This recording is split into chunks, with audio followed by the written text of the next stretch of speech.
Okay, we've had a lot of messages and questions lately on, different things with the incubation process, the eggs, that sort of thing.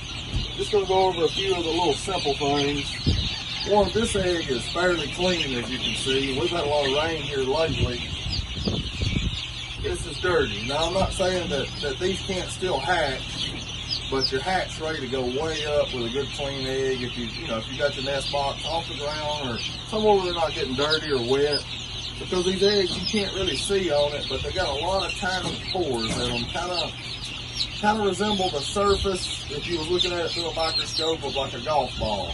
And what it is, it lets the chick get oxygen in through it and release carbon dioxide out of it. So the cleaner the egg you have, of course, the better that the oxygen transfer and carbon dioxide transfer, it's better on that. And it's not like a few small pores either, they actually have thousands of them.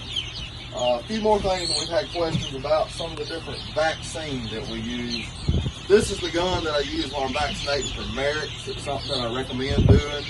It just seems to be an overall, health thing with the chick. They seem to be a little more healthy using the Merrick's vaccine. You can get this stuff at Jeffers Pet, Wood Enterprise here in America. A spray bottle, y'all probably seen in some of the videos me using a spray bottle for vaccinating for coccidia. You can get the vaccine same places, but you'll need a spray bottle and distilled water to actually mix that in. And most places spray it on the chicks. You can either spray it on the chicks, it's got a red dye to it, or you can get a green dye for it and they'll peck it off each other.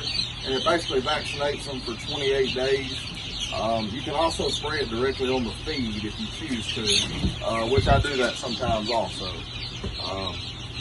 A lot of people ask questions about what feed we use, this, that, and the other. We use a high protein, 26% starter while we've got them in the brooders. Once they go to the next building that you've probably seen in some of the videos, I step them down to 22%, and then they stay in here for a month. They go in there, they're in there for about 2 weeks, and then they'll go outside and we step them on down to about an 18 to 20% protein. We have a lot of questions on the different medications that we use. The majority of my stuff's all Filipino medicine. We get the ambroxetril for the baby chicks. It's real good for their overall health. CRD, coryza, any air sac, infections, that sort of thing, it'll clear it up. I do run these cheap probiotics that you can get at Tractor Supply. I'm sure there's probably other little feed stores and stuff that carry them, but once I run the ambroxetril, because it kills the good and bad bacteria, I always put some good bacteria back in them. Another thing we use, the X-Elite C.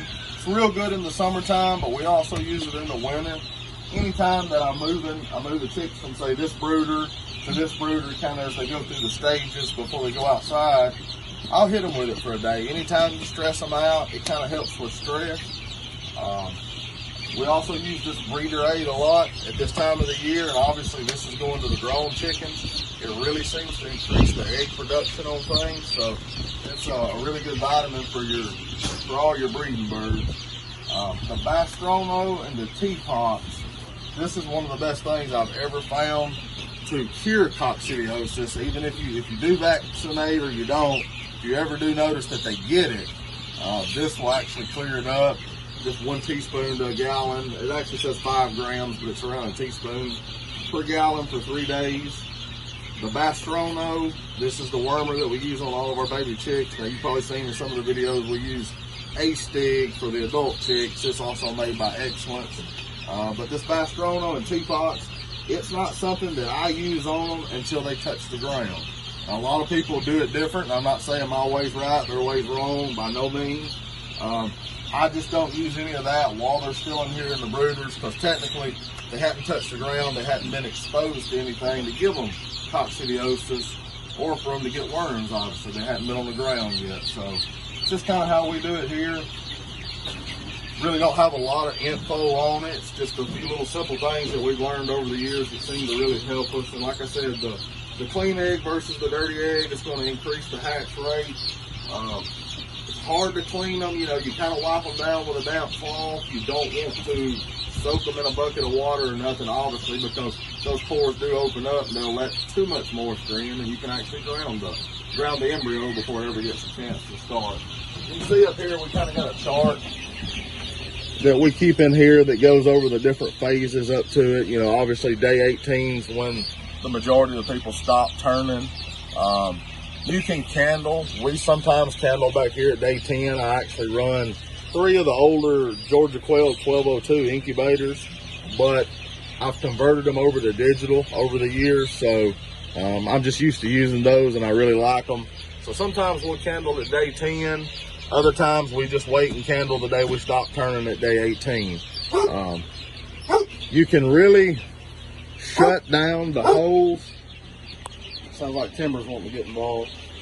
You can shut down the holes in the back of your incubator for the first 10 days, and it'll actually let the incubator build carbon dioxide as the chick needs it.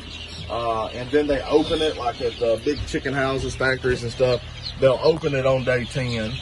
And because the egg and the chick naturally start putting off their own carbon dioxide. So at that point, they open them, and then of course they have an extremely good hatchability. But most of us that do this with the game chickens and stuff, we obviously don't have those type incubators, and most of us can't afford those type incubators. So but the old 1202s, they've always worked good for me. I know Georgia Quail's come out with different models since then, but you can get these old 1202s. You can take the old wafer system out, and at Incubator Warehouse you can get these for, I think they're $49.99, and you can just convert it over to digital, and it'll save you the pain of one of those wafers ever going out and causing you to obviously lose all the eggs in there.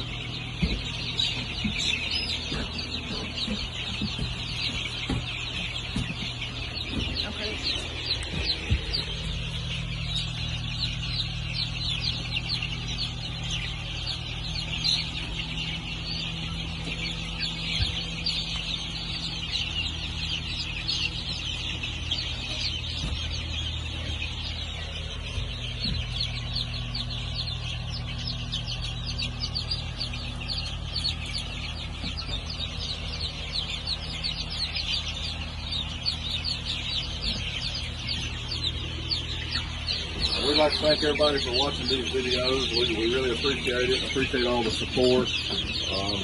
Hope they're informative. Hope we can help some. I know we're going through a lot of struggles ourselves over the years trying to figure this different stuff out. So if we can help anybody in any way, by all means, we don't know all it is to know about it, but we definitely like to help whenever we can.